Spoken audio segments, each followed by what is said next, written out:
Mr. Taylor, can you hear us? I can, thank you. Yeah, how are you? I'm doing well. How are you guys? We're good. We're Nice. good. Thank you for attending. Yes, my pleasure. It's nice to see you. We missed each other on campus last time you were in, but hopefully we'll be able to get lunch sometime. Yes, I would like to do that. Sorry, it took me a while to join. I could not get into the UCSD Zoom. So, Okay. Carlisle, Hannah was back on campus for Triton Day. Hannah and Carlisle graduated at the same time, and Grant and Hannah did the kind of introductory section for the incoming students and their parents at Triton Day. So they worked together on that. Oh, that's great. I'm sure you and Hannah convinced some students. She's very compelling. Anderson, it's nice to see Good, you. Joe. Good to see you. It's been a long time. How's it I going? know. I'm actually in trial right now, so that's why I'm still at the office at 7 p.m. here. Uh, but yeah, it's hard to believe. I know I kind of dropped off, but I was, yeah, I think a fellow the last time we spoke, and I was hired in a permanent position. So this is actually my second trial in 7 months. So Wow. been Congrats. busy. All right. Well, I'm going to stay out of the way. UHN leaders kind of run this thing. So, but it's great to see you Ni- all.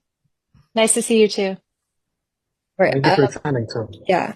Thank you, all the panelists, for attending. I'm gonna start admitting everyone, but we're very grateful for your guys' help with all of this and grateful to be able to have you guys share your experiences. But I'm gonna admit all of the people that are in the waiting room.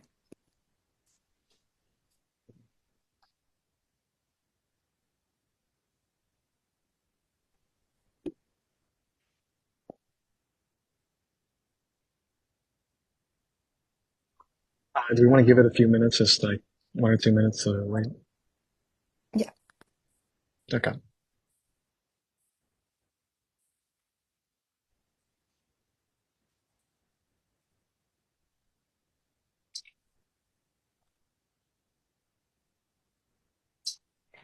Hi, everyone who just joined. We're gonna give it a couple minutes to see if people trickle in, but thank you for coming.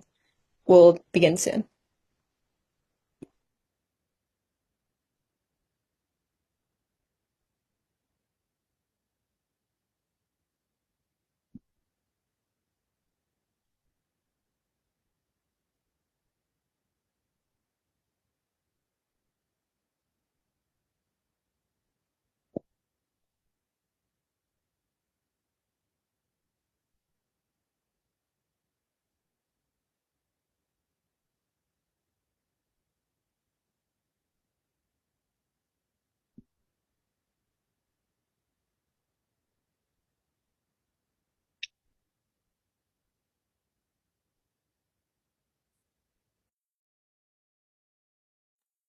Okay, I think that's a good place to start, right? Yep. Okay. Hi everyone. My name is Grant, and I'm the president of the Undergraduate History Network. This is our Careers in Law and Politics panel. We have three panelists here today. We have Ms. Carlisle Boyle, we have Ms. Rachel Gale, and Mr. James Taylor. They have careers in law and politics.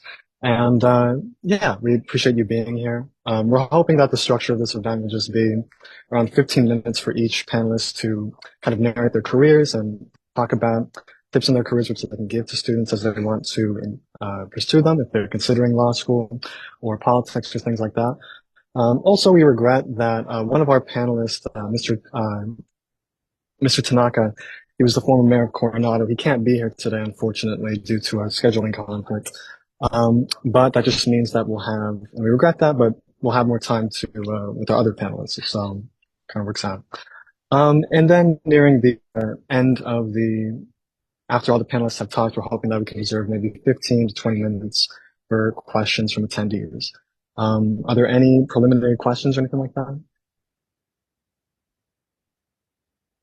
I guess we can just start. Yeah. Okay. So if it's okay, we can start with you, Ms. Gale. Miss Gale she graduated from UCSD in 2017 with BAs in history and literature and also minored in human rights. She received her JD from George Washington University and is currently an assistant attorney general in the civil litigation division at the Office of the Attorney General for the District of Columbia, which means she's a big lawyer in DC. So yeah, if you could please describe your career path from graduating from UCSD to becoming an assistant attorney general, what kind of cases you handle, I understand you're on trial right now, so what the courtroom is like, writing legal arguments, things like that, and anything else which you think would be useful for students as they consider maybe a career in public law. That'll be very useful. So take it away. All right, thank you. So thank you for that introduction. I guess my title is a mouthful, but I am an assistant. So what I currently do, I graduated from law school in 2021. So that means so after graduating from UCSD, I knew that I wanted to go to law school, and I wasn't someone who, like growing up, wanted to be a lawyer. I didn't really have lawyers in my family. But I took for my, I had to do my pre-1850 requirement for my history major, and I took history of constitutional law. And I thought it was going to be really boring, and I was just kind of checking off the box, but it was um, a class that I had never had to study so hard, and the professor was very tough. He was a JD PhD. I'd have to look up the name. I'm blank. I don't know it off the top of my head right now. But I loved it. And also while I was on campus, so I was at that time, my junior year was when Trump's first election, was the Trump Clinton election. And on campus at that time, there were a lot of First Amendment issues that were arising. And so I was in CERC, Student Council of ERC. And so yeah, I'm an ERC grad. Realized I didn't put my college. And so it was interesting that I also took I took class. I also took a First Amendment class in comms for my human rights minor, and so I was seeing all these issues play out. We had some like horrible incidents, but because UCSD is a public campus, is a public school, it was really interesting seeing the legal issue, like learning about the First Amendment, and then seeing it in practice. And our student government actually like basically having to grapple with that. And so that got me interested in law school. I did take a year because I did a double major and a minor. And so I was tired, but I knew I always wanted to go to law school. So I took a year off. I didn't really know what I was doing. I knew nothing about the law school application process.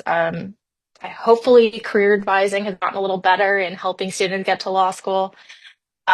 But I worked in entertainment, I helped out with family, and then I ended up going to GW for law school. I originally thought maybe I was going to be a public defender. I knew I wanted to do public interest law. I realized quickly criminal law wasn't for me. I wanted to do civil. So when you're in law school, you usually have internships during your summers. And so I worked with legal aid organizations for both of my summers. My first summer, I went back, I'm originally from Los Angeles, the San Fernando Valley. I went back to LA and worked at an organization called Bates Ethnic Legal Services. And that was summer 2019. And that was when a lot of I was working in their kinship care practice group, which was juvenile immigration cases, and also what are called non-parent guardianships. So like a grandparent or some other person who is seeking guardianship of a child. But with the youth immigration cases, that was when a lot of executive orders were coming out. Basically, and there was a lot of uncertainty. So I got to do a lot. It was very hands-on. And I also got a chance to, there was this consortium through Loyola Law School in Southwestern for people who are working on immigration issues. So we actually went to Adelanto, which is I think the second largest immigration detention facility. So I learned a lot there. I got to write motions and such. And then my second summer, I worked in family law. Oh, sorry, my fall 1L, I worked for Equal Justice Under Law, which is an organization in DC that does what's called impact litigation, which is like cases where you're trying to use litigation to create a policy change. And so I did that, and then I really liked that. It was really interesting getting to, I was taking like, a constitutional law class at the time, and to be able to be working with those issues. So they did wealth discrimination cases. And the one I was working on was actually a case in California.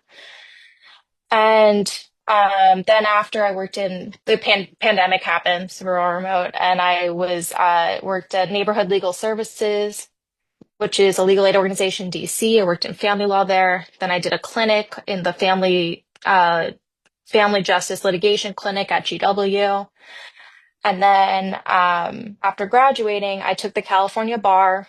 I was luckily the last class I could automatically waive into DC, and I did this program called the Rough Fellowship, which is a program that DC area law schools have, this program with the Office of the Attorney General for the District of Columbia.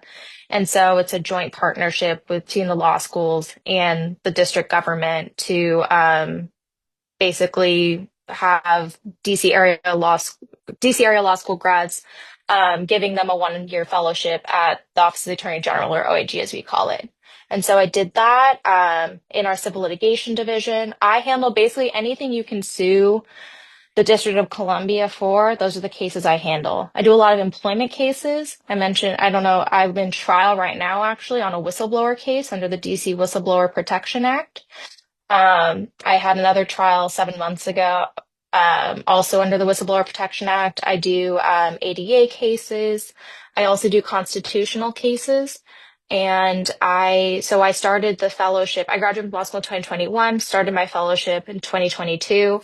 I was hired in a permanent position, doing the same kind of work, in the same section in 2023. And that's where I have been since. So I'm 4 years out of law school now, which I can't believe. But I'm now in my second jury trial. I have argued constitutional cases. I'm in state court and federal court, which is unique to have that experience. I've litigated a case from start to finish, and even a post-trial motion. There was a $3.4 million verdict against the city in my last trial, but I won a motion and argued the motion for a new trial. And I don't know. I know you wanted me to talk about courtroom experience. I don't know how long I've been talking. It's been a long day. So if you want me, No, if you're I've fine. used up my time, let me know. No, you haven't. Yeah, talking Okay. about the courtroom, that'd be great. Yeah. Okay. So yeah, so I'm in court, right now every day at 9:30. And so I gave the opening statement in our office. I'm the second chair in the trial, so I'm not leading it. But I get to do a lot. I gave the opening statement. I was involved in jury selection. And so what happens is you get to court in the morning, and the clerk kind of takes, make sure everyone's there. In this case, I'm defending the city, and I also have two individual clients. I have the former COO of the agency that's involved in this case, and then the former director of the agency, who also became a deputy mayor. So with my co-counsel, we have divided up witnesses, so we each have different responsibilities. And when I'm in court, if it's my witness, then we did openings, and right now we're going into our fourth day of trial.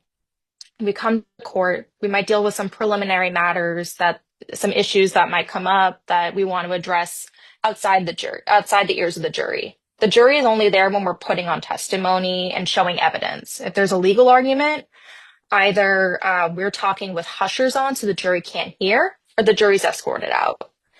So, for example, today we actually moved for a mistrial. And so while the court was considering that, the jury had to leave. And so the court denied the motion, so he came close to granting it because of something that the plaintiff in this case said. But so we come in, we deal with preliminary matters, the jury comes in, the witness goes on. If it's my witness, I'm representing the defendant. So right now we're in plaintiff's case. So I am defending witnesses, which means that So plaintiff is getting to ask questions. Plaintiff's attorney is asking questions of the witnesses. If it's my witness, I'm the one who's objecting. And then, if needed, if an exhibit is coming in, I chime in on whether you think it should come in or not. And if we object, you have to explain why. And also what I do, I also get to then cross-examine. In my last trial, I didn't get to do any cross-examination. Thus far, I've done 3 cross-examinations. And I got some good feedback on my last one to examine my own client, just to clean up some stuff, but that went well. And so we have testimony. We take a break about every hour and a half, but you kind of have to be on because even if it's not my witness, then I'm listening to the testimony. I'm trying to support my co-counsel. I have been the younger attorney, so I have my computer, and so there's certain things that I'm taking care of. I have a caseload. I have of like 30 cases. So I also have some other cases that, I need to pay attention to even while I'm in trial. And so we're in court all day. We break for lunch and then we come back. And so that's kind of what it looks like in Superior Court, which is our state court. We stop at 5 p.m. every day, which is nice. In federal court, you can go longer. And then at night, I'm having to prepare, even right now, after this, I'll be preparing direct examination. The court wants to keep moving things along. And because Congress has to, because DC is not a state, to get new judges in Superior Court, it has to go through Congress, and that has not been happening. So there's a significant shortage in judges in DC Superior Court. And so that means that the judges have very busy calendars. They really want to move things along. And so we have to have all of our witnesses lined up, and they don't want any lulls. And so it's tiring, but there's always something going on. There's never a dull moment in trial. So that's kind of what my days look like now. That most of the time it's not like this. I I'll have motions hearings where I have to argue a motion, but a lot of my job is writing, and that's what UCSD really prepared me for, both the history program and the literature program. And so that's kind of why what piqued my interest with law was getting to use my skills to affect change. And so right now I view this job as kind of like my residency, that I'm learning how to be a lawyer, and that's what this job has done. So my recommendation is, I remember a professor said, like, training, you want to get good training. And I didn't really know what that meant in law school. But for me, the fact that I am a 4th-year attorney and I can litigate, or I'm in my 4th-year practice and I can litigate a case from start to finish. That's not too common. So that's where I'm at. Yeah, thank you very much. I was gonna, I think we can move to Mr. James Taylor, unless you have anything else to add. I'm sorry. No, that's it. Hopefully that was cohesive in some way. Yeah, So thank you. no, it's very good. And yeah, Mr. James Taylor, I think we can go with you now. Let me introduce you. One moment, please. Um, yeah, so James Taylor graduated from UCSD in 1980 with a BA in history and mining in political science and economics. He received his JD from Loyola Law School, and worked as the senior vice president of legal affairs for Fox Searchlight Pictures from 1997 to 2020. So if you could walk us through your career from graduating from UCSD to becoming senior VP of legal affairs, what your day-to-day looked like, as well as if there are any like specific things you worked on, or like what was legal research like, any controversies you handled, as well as like getting into private law. How did people get your foot in the door? I think, and yeah, anything else you want to say to help students, that'll be. Okay. Thank you guys for having me. I did law school at Loyola, and I learned pretty quickly that I certainly didn't want to do trial work. I didn't have the patience for civil procedure. I did very poorly in that class. And I went into the law thinking I was going to do land use because my uncle was a prominent land use attorney here in San Diego, and I've been promised a job. And so between, one job for every 13 PhDs in marine biology or a guaranteed job if I passed the bar, I opted for law school. So in those days, you could either do internships or get what was called a clerkship where you were paid. And ideally to try to get on the path, you tried to get into one of the bigger firms. Bad grades and a recession stopped me from doing that, but I knew that I wanted to be a lawyer. So I was fortunate enough to get a temp job at one of the big firms, O'Melveny & Myers, and worked there for 2 years to then make the jump to entertainment. I am a transactional attorney, which means I'm just doing contracts, every now and again doing legal research, but with the exception of two years as a litigation associate at O'Melveny, we're typically one of 7 to 9 lawyers on big litigation cases. I don't have a lot of experience there, but I knew that I needed to get transactional experience. So I had an opportunity to go to a very small record company that was starting to get into the music business. And so I was there for about 16 months, and the person who hired me was fired about 2 weeks after I started. So that was interesting. And then it took, I did not take the traditional route of going, big firm litigation or big firm transactional to then trying to get in the studio. So I bounced around a bit, and it took me about 7 years to get from law school to first job at Fox.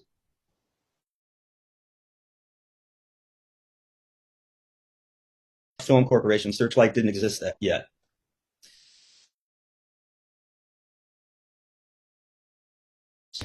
And after about 9 months, ended up going full time. And from there, after bouncing around 3 or 4 jobs between graduating from law school and getting to Fox, I just dug in like a tick. And I was going to make sure that I would do whatever it took to keep my job there.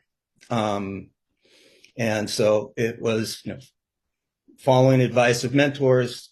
If you have an opportunity, take it, work your butt off. And I was fortunate that my father and my uncle instilled in me a pretty practical guidance, and that was do everything so you would be proud to sign your name to it. And that I found was really helpful. So, at Fox, as we used to call it, Big Fox, my first 2 pictures was Alien 3, and then another picture with Bette Midler called For the Boys. Those were both big budget pictures.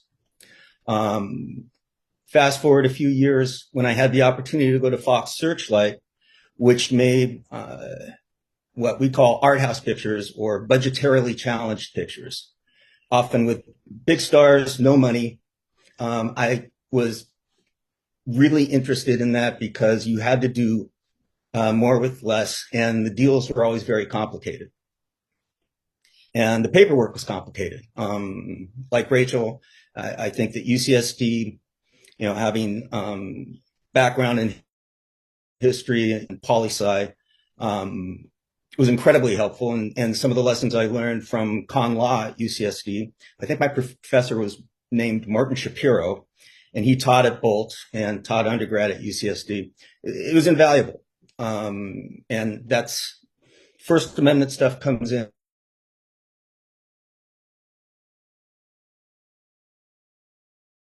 Bring a lawsuit, what you have, either fair use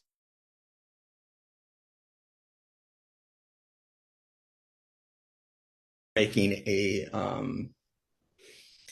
comment, typically a political comment on through the film. So basically, as I worked my way up, you went from kind of being the backup lawyer to then finally getting your first production, and how it typically worked at Fox is you would typically get a show when you're buying a book or buying a screenplay, and then that project becomes yours soup to nuts from the time of buying a book, hiring the writer to do a screenplay based on the book, hiring producers, hiring directors, and then when it went into production, doing all the contracts, I should say, for all the actors, and then seeing it through marketing and down to basically home video. Sorry about that. So, basically, for Searchlight's business, were two sides. We would go to a film festival like Sundance or Toronto and typically buy a finished movie. Napoleon Dynamite's an example of that. Juno's an example of that. Or we'd produce it more or less in-house. So depending on the year and the luck of the draw with my projects, the worst year I had 4 acquisitions and 6 productions. And the productions, you're basically in-house lawyer for a small business. But the nice thing of being at a big company is if there were litigation issues, you had somebody in litigation you could call up. You had somebody in intellectual property you could call up to get some clarity on fair use. But by and large, you're the lawyer on this business, and you got a chance to say no. Although I think kind of my biggest skill was trying to find ways to say yes, because lawyers typically are at the studio. They're always viewed as the ones who say no and deliver the bad news. So day to day was, when I started in 1990, our legal department was just experimenting with email. So it went from maybe 20 emails. We sent out everything by snail mail, occasionally by fax, but it always had to be followed up with mail. And by the time I finished at the end of 2020, we hadn't quite gone to DocuSign, but we were sending all documents by email. They were always locked PDFs, and then have people print, sign, and then send us back a scanned copy, and follow up with a signed hard copy. So it was quite the difference. By the time I had a show going, I had 2 shows going, and I was getting an email every 30 seconds, about 70% of which needed to be responded to. So my day-to-day, when I was getting ready to go into production, since everybody had to have signed contracts or the cameras wouldn't roll, things would often get pretty intense. So you'd start 7 or 8 in the morning, and I'd mostly finish 9 or 10 at night. And I would always try to scare the young lawyers who wanted to get into entertainment by talking about the glamorous life of a studio lawyer banging out a contract at 11:45 on a Friday night. I'm sure Rachel, with her trial prep, can sympathize to the crunch when it's go time. So day to day was, everything from emails, drafting contracts, revising contracts, getting on the phone and negotiating with lawyers representing the talent. It was, just kind of nuts. And some days it get very slow, and some days would just be horrendous. But satisfaction is sometimes you have projects that can be really proud of, and sometimes you can, it's 2 hours of, watching something on the screen. And that's kind of fun. And sometimes it's just a lot of hard work for not a lot of results. But I was fortunate enough to work with great people and basically be in a small company inside a larger organization. So it made me, I enjoyed it. As far as, I don't know if I didn't really preside over any controversies per se, but because I would basically, I used to joke that my job was basically childcare, and dealing with folks inside the company was always more difficult than dealing with people outside, because especially when you're trying to get high priced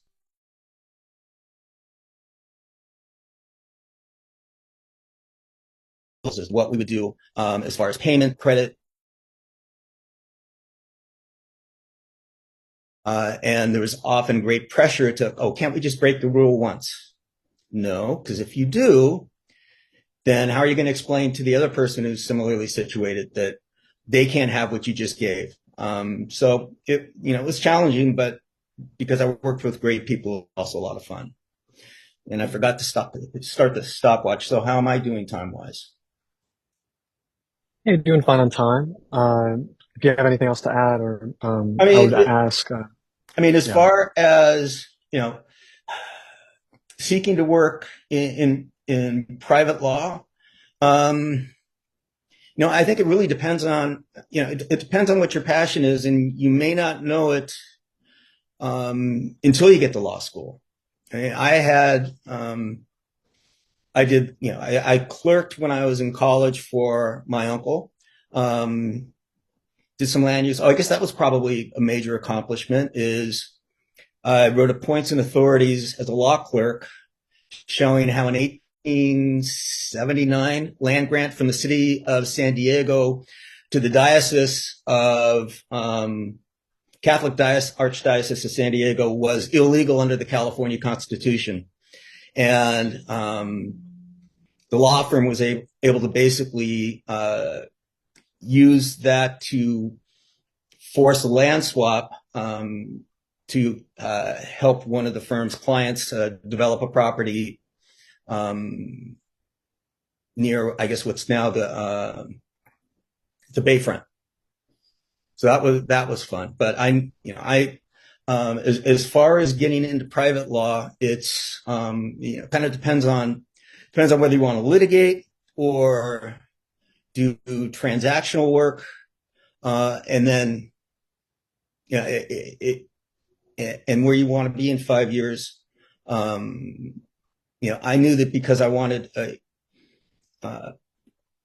had an epiphany in my last year of law school, as my uncle's former firm blew up and I no longer had a guaranteed job, that I had become interested in entertainment, having gone to school in LA, had family member who was on the film side of the business. So I decided to go for that.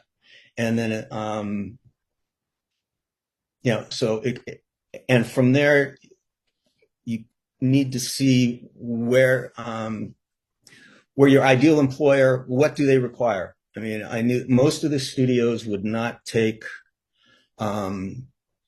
anybody who didn't have some sort of medium to big firm experience, because the bosses I all worked for all had pretty much, who hired me in various phases, all had the same philosophy: is, we can teach you the movie business, but we want somebody else to teach you how to be a good lawyer. So if you're a good lawyer, we can teach you the movie business, but we don't want to, teach young lawyers how to be good, which is why it's incredibly unusual for anybody to, come straight out of school and get into at least one of the then major studios that are now down to, I guess, 3 or 4 at this point.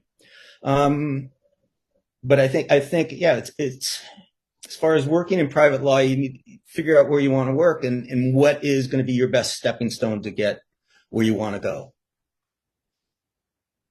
So it's probably, it's not a great answer, but I think it's kind of the best I can do. Okay. Yeah, of course, it's fine. And that was great. Yeah, thank you. We will be moving on to Carlisle now, if that's okay. Uh, Carlisle Boyle graduated from UCSD in 2019 with a BA in history and a minor in bioethics, I believe, and recently just graduated from UC Berkeley School of Law, and will be joining Latham and Watkins as an associate in San Francisco in the fall, law firm. So yeah, Carlisle, I think students would be really interested in like the trajectory of your career, how you navigated UCSD and law school and are now planning to work and, graduated. And yeah, anything you would suggest for students as they pursue a similar path, maybe UC Berkeley or Berkeley Law in particular, any of those high level law schools. Take it away. Well, thank you for having me. So to start with what I did during my time at UCSD, like Rachel, I wasn't 100% sure I wanted to go to law school while in undergrad. And even by the time I graduated, I still wasn't 100% sure.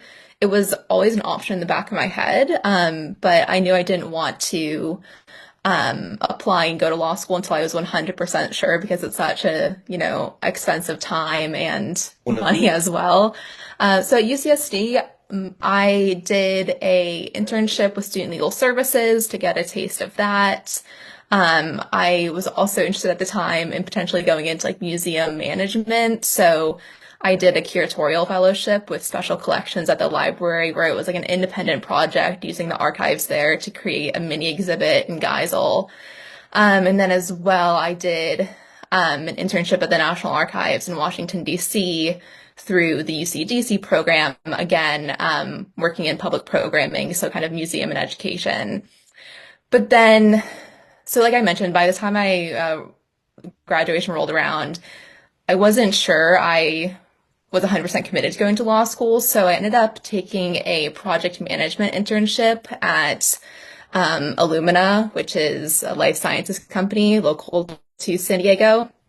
And then that kind of serendipitously transitioned into a full-time role in the global legal organization of Illumina on their privacy and ethics team that was newly formed at the time I joined. So I then spent 3 years working on privacy, ethics, and human rights matters related to the company's global operations, and then specifically as related to genetic technologies and the use of genetic and other health data.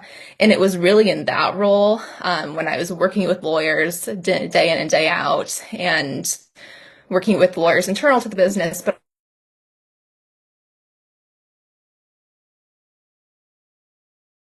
matters, whether it was data mapping or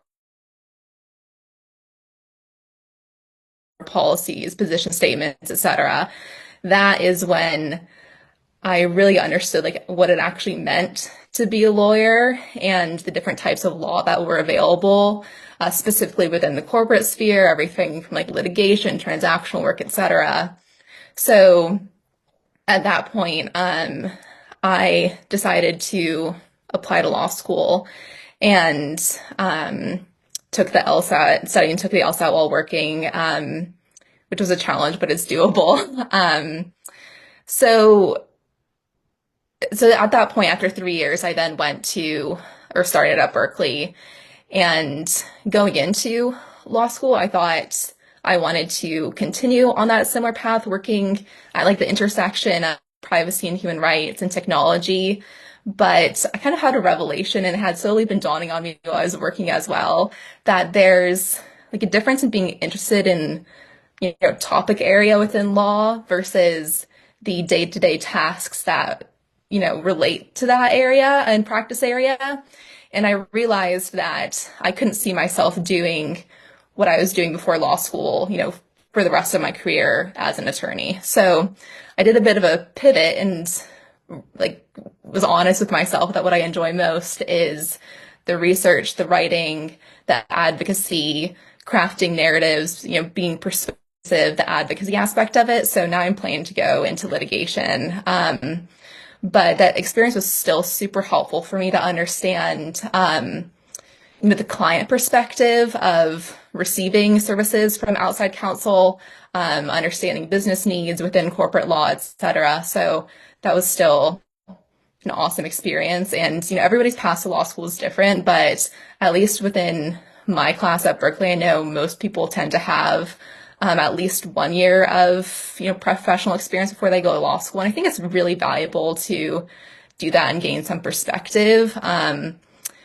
and some real life work experience you can then talk about as you're interviewing. But, I know not everybody does that. You can certainly go straight to law school and still be very successful, but I would seriously, considering taking that moment to, taking maybe a year or two to assess what are you really interested in, and then just practically, law school is expensive, and having some time to save can be a really good practical move. So you can set yourself up for, financial success in the future if you're going to law school. So that's just something to keep in mind, to be very practical about your decision making.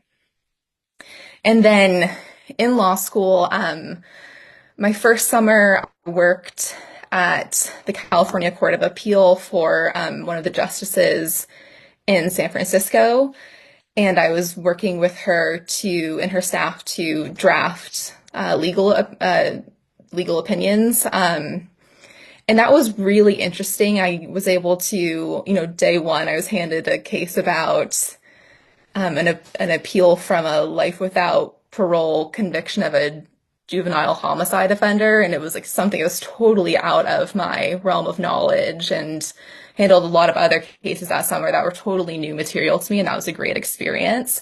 But I also realized, even though I thought I would love the very academic, cerebral environment of an appellate court, where you spend a long time like mulling over legal issues and you spend a long time drafting opinions, I needed a little bit more action in my day to day. And I thought I would like the idea of, going away for a week or two, writing an opinion, coming back, drafting it. And I just realized I needed a little bit, like I said, more action and variety in my daily tasks. So then the next summer, I worked for the firm I'll be going to in the fall, Latham & Watkins San Francisco office. It's just one of the big law firms in the US and internationally. And I really loved the work I was able to do last summer. It was,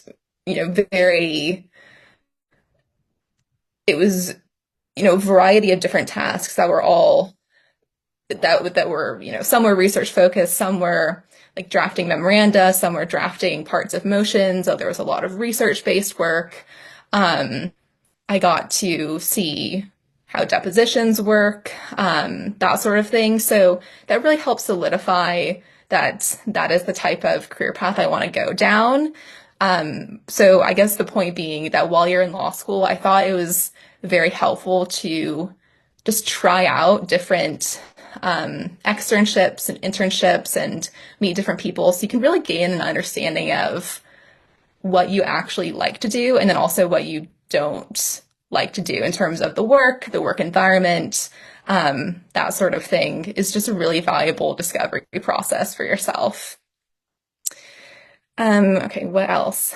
I think some of the helpful things I did during law school was talking with a lot of attorneys about their practice areas and then what they do on a day-to-day basis. Starting to build your professional network can be really helpful, and also just very educational for what options are out there, because there's a lot you can do with a law degree. And even though I had significant work experience within a legal organization before law school, I still didn't know half of the possibilities that you could pursue. So that was something helpful as well. And then I think when making a choice about which law school to go to, obviously you want to think about geographically where you're located, what sort of career options you can access from the school you're interested in, but then also thinking about the little details that can make a big difference on your like well-being in law school, like what is the grading system? Is it letter grades versus pass, fail, or honors? That can be a big difference. Like how harsh or forgiving is the curve? That can also very much impact your happiness in law school. Another thing I wish I had thought about and just wasn't thinking about was how many people are in your section or your mod, which is the number of people you do your first year classes with. Like, are you going to be one of 60 or one of 20? That can also make a difference in how much exposure you get to professors. And it's like a really lovely and important thing to develop close relationships with the professors you have. And then, if most schools have clinics, and if they have, for instance, a human rights clinic and that's something you're interested in, like, what does that human rights clinic actually do? Is it policy work or is it like hands-on work with refugees? So really getting into the nitty-gritty details about the school's offering and experiences so you can start differentiating between institutions, because at just like face level, they can all seem very similar. So I think that's about it from me. I'm not a lawyer yet. I'm studying for the bar right now. Hopefully I will be come like November. So I think that's a good overview of my time at UCSD work experience and law school experience. Yeah, I think that was perfect. I think since we've given everyone due time to talk about the careers, I think we can open to our questions from attendees. So yeah, if you just have a question, just feel free to unmute, and ask any of the panelists. So yeah.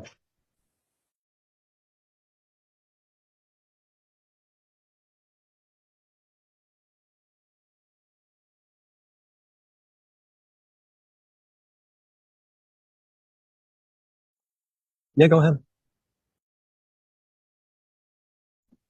Hi, my name is Alex, and my question is for the last lady who went. Sorry, I am driving, so I can't see.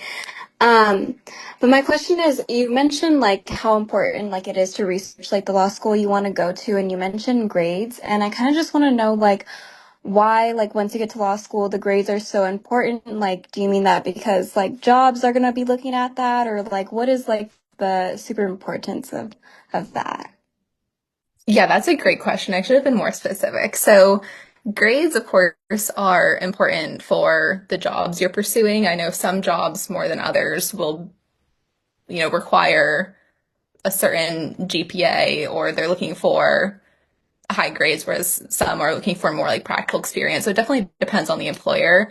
But I was also getting at the actual experience of being in law school. Like at Berkeley, we don't have letter grades. You either pass or get honors in the class. And honestly, that was like a huge, huge, I think, bonus to my experience at the school, because, I wasn't worried about, oh, I'm going to get an A or a B plus. Like, how am I doing in comparison to my classmates? Because Berkeley also doesn't like rank us academically. So I have no idea if I'm in the top 10%, the bottom half, I wouldn't know. So I think that reduces some of the competition that can be a thing in law school. So by looking at grades, I just mean, what impact may it potentially have on you to go to a school? Like, I know friends who are at schools with, more harsh curves where only a small amount of people are getting A's and A minuses and whatnot. That can just have like a very real impact on your day-to-day happiness and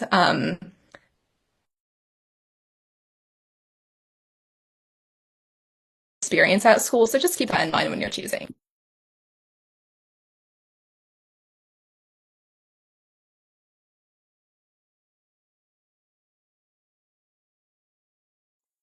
Yeah, go ahead, Sam.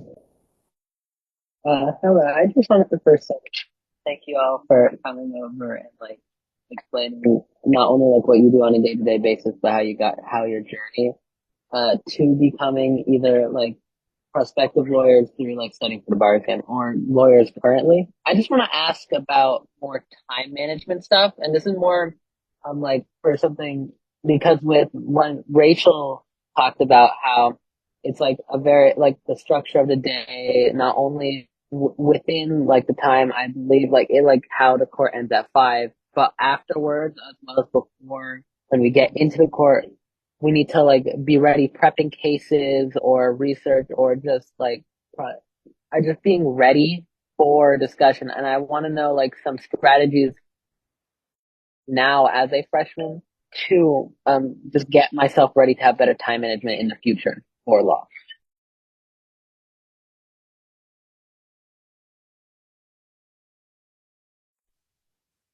So I thank you for your question. The fact that you're thinking about that as a freshman is definitely somewhere I was not. Also, one quick clarification. I realized the professor, I looked up to see if he was still there, whose class I took. It was and it's the same class, HIUS 150 with Michael Parrish. That was the class. I don't know if he's emeritus or not, or if he's still teaching, but that was the class. And it's still on his profile. So for time management, it's definitely been a journey. And for me I didn't start with 30 cases, and I have one of the highest caseloads in our division. It was definitely a gradual process, but time management is something that has been a struggle for me for a long time. It also turns out that I learned I was dealing with some issues that were affecting my time management that I was not aware of.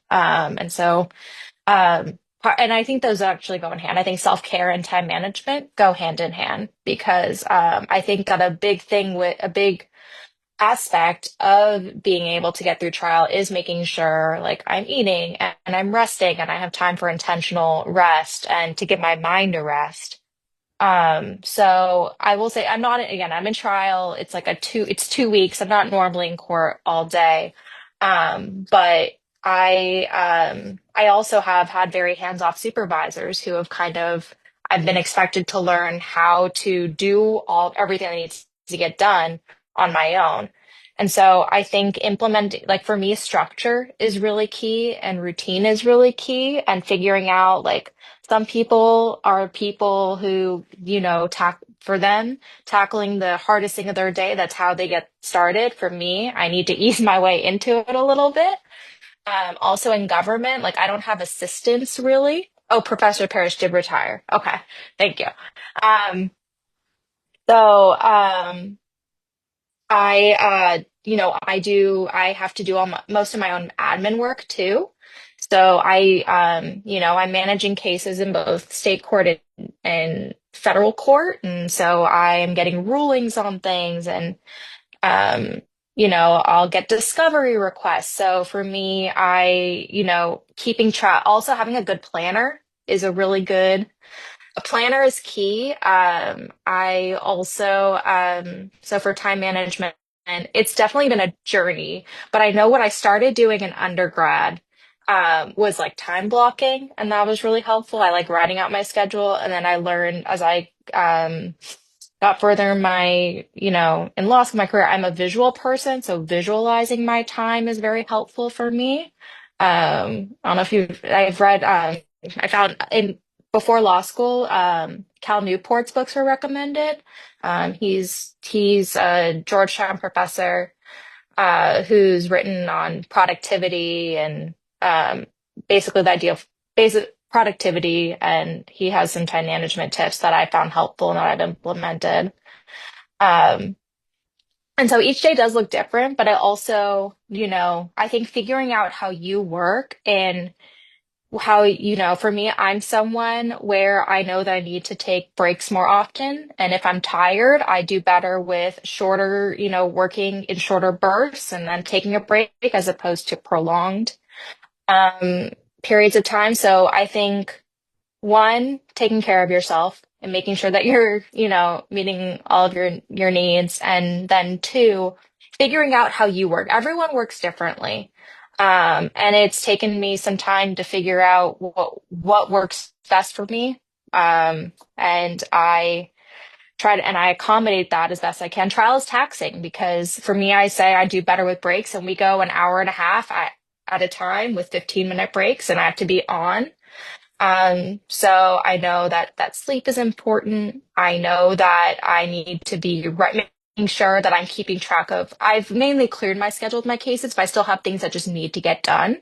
So making sure I need to write everything down. That's also another thing I do. So That was kind of a little bit long-winded, but I'd say self-care and figuring out what works best for you are basically have been my keys to figuring out how to manage my time. Good. Thank you so much. Yeah. Yeah. I'll get right back. Sorry. Someone sent me a message in the chat asking if they could ask a question. So Mercedes asked whether it would be possible for panelists to talk more about some experience they would recommend to students in order to solidify their choice in attending law school and ensure they're 100% set on law school. So again, yeah, experiences that kind of just get them prepped for law school, and that prepped you for law school, and made you understand this is the thing you want to do, and like gave you the experience that kind of helped you in law school. Or can any of you talk about that?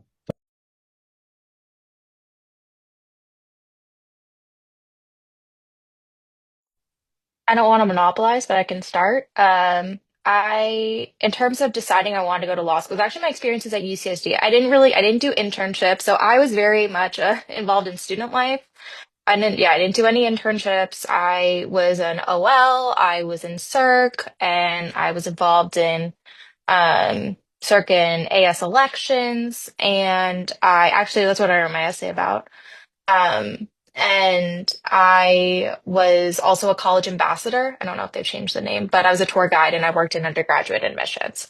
So I was very much like doing things at UCSD, but actually that prepared in terms of my academics and getting to really see the law in practice at school. That was what I think really solidified things. And then after I got lucky, there was at UCLA, they were holding a UC public law conference where all the UCs had panelists, and I got to hear from practitioners and professors, and that really solidified that law school was the right choice for me.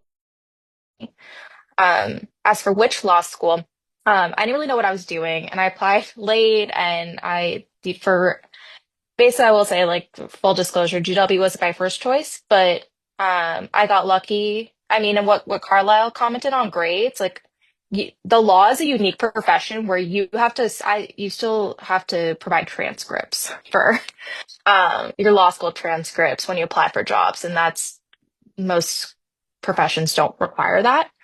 Um, and so I did go to a school that had letter grades, and in law school, your final exam, that is your grade. You might get a little adjustment for participation, but that's your grade, is your final exam. And that was an adjustment. And I did go to a school with letter grades. But I got very lucky that my class wasn't competitive. It was very much people were kind of wanted to do their best and were more competitive with themselves than others. But law school, especially letter grades, can be very competitive. I got very lucky. And so I think GW was the right place for me. And if I hadn't gone to GW, I wouldn't have ended up with this fellowship. And so I think for me, clinics was really important. I wanted clinical experience. And I was waitlisted at Northwestern, and I went and I spoke with the clinical director there, and I told him, like, I really want to go here. And he's like, you got GW, you want to do clinics, you want to do this, go to GW. And I did. And I think that Carlisle is right. You do need to consider geographic location, because even if you go to a national law school, like your clinic experience and what you're doing, you're going to be working in the place where you're going to law school. That's where a lot of your experience might be. And so for me, I love California. I love Southern California, but I knew I wanted to experience something different. And I had visited DC and loved it, and this ended up being the right place. So, in terms of what I did in school, honestly, it's like college council was helpful, and being a tour guide was really helpful. Being a tour guide was actually really good practice for moot court, which was something I did in law school. Just like having to think on my feet, because I remember you get questions, you have to answer questions on the spot. You have to learn a lot of information. But I also got lucky that because I was working in law school, my boss at the time in college admissions, like she showed me what a good work environment is like. And that also comes into play, with post-grad, jobs in law school. So hopefully that addressed that a bit, and I'll hand it over to someone else.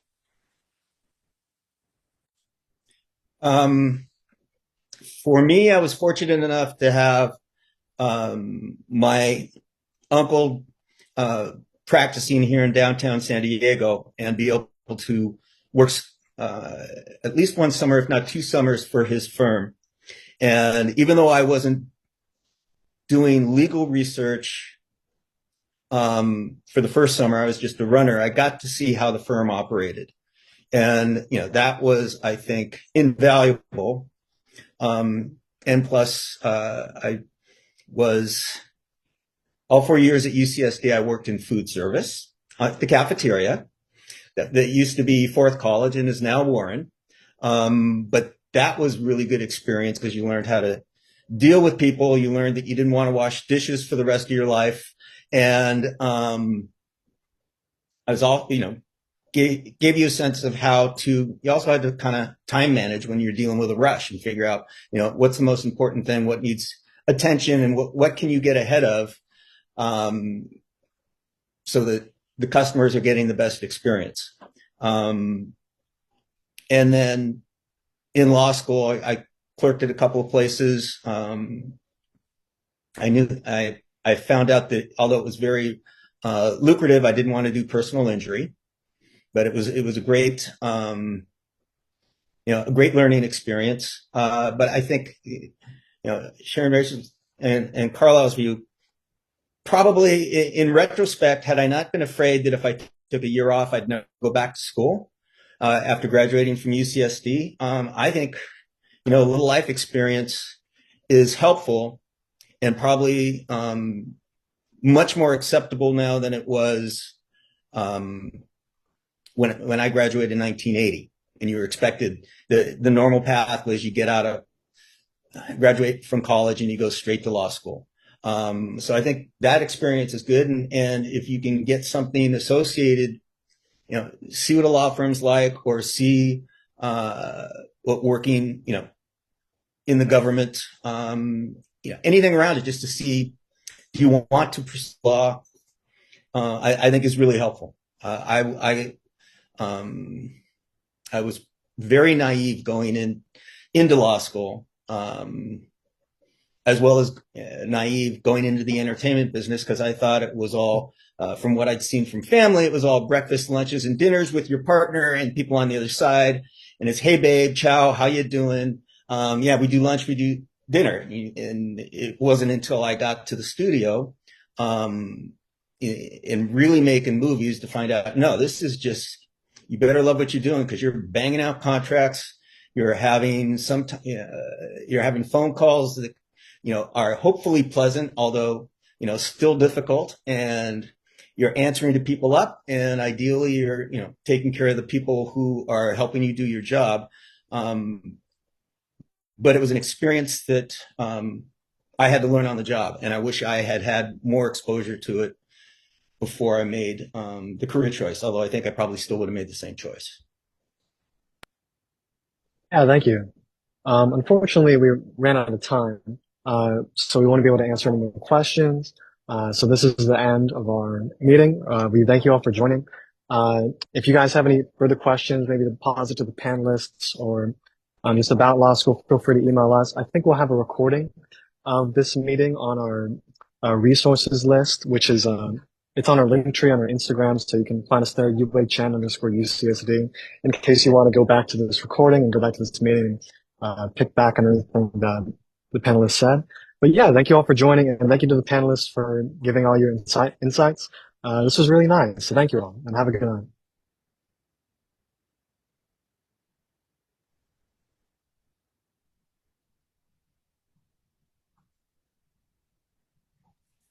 I also want to thank the panelists one more time for joining us. We couldn't have done this without you guys, and I think this was a really valuable experience, not only for us, but for the students who joined as well. So thank you.